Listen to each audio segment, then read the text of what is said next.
पिछले कुछ दिनों से ठंड बहुत ज्यादा ही बढ़ गई थी, इसलिए लगभग सभी भीड़ भाड़ वाली जगहों पर लोग कम ही नजर आते थे। चाहे वह सड़क हो, बस स्टैंड हो, सिनेमाघर हो या फिर रेलवे स्टेशन। रात के 11:30 बज रहे थे।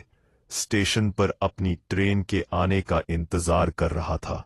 उसका मूड बहुत ही खराब था क्योंकि ट्रेन को 3:30 बजे ही आना था, लेकिन 11:30 बजे तक भी ट्रेन का कोई अता पता नहीं था।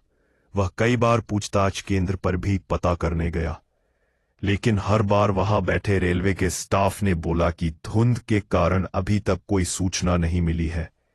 एक बार तो उस रेलवे के स्टाफ ने आलोक को डांट भी दिया और कहा, अरे भाई साहब, कितनी बार एक ही सवाल पूछ रहे हो आप?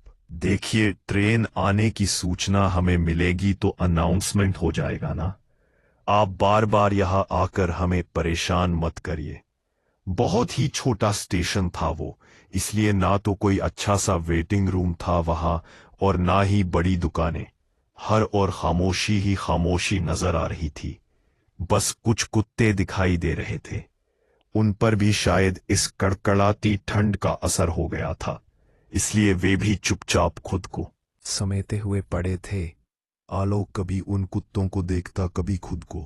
इस समय उसे अपनी हालत भी कुत्तों की तरह ही लग रही थी, लेकिन अचानक उस खामोशी को कुत्तों के भौंकने की आवाज ने तोड़ा। वे कुत्ते लगातार भौंक भी रहे थे और रो भी रहे थे। आलोक को समझ नहीं आ रहा था कि आखिर ये कुत्ते अचानक से इस तरह क्यों भौंकने लगे।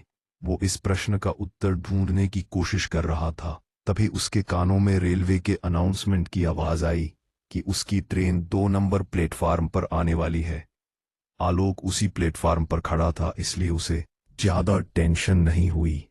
अचानक आलोक की नजर ट्रेन की पटरी पर गई और उसने वहां जो देखा, उसे देखकर उसका दिमाग हिल गया। उसने देखा कि ट्रेन की पटरी के बीचों बीच कुछ लोग खड़े हैं। उन सबके हाथों में धारदार हथियार थे।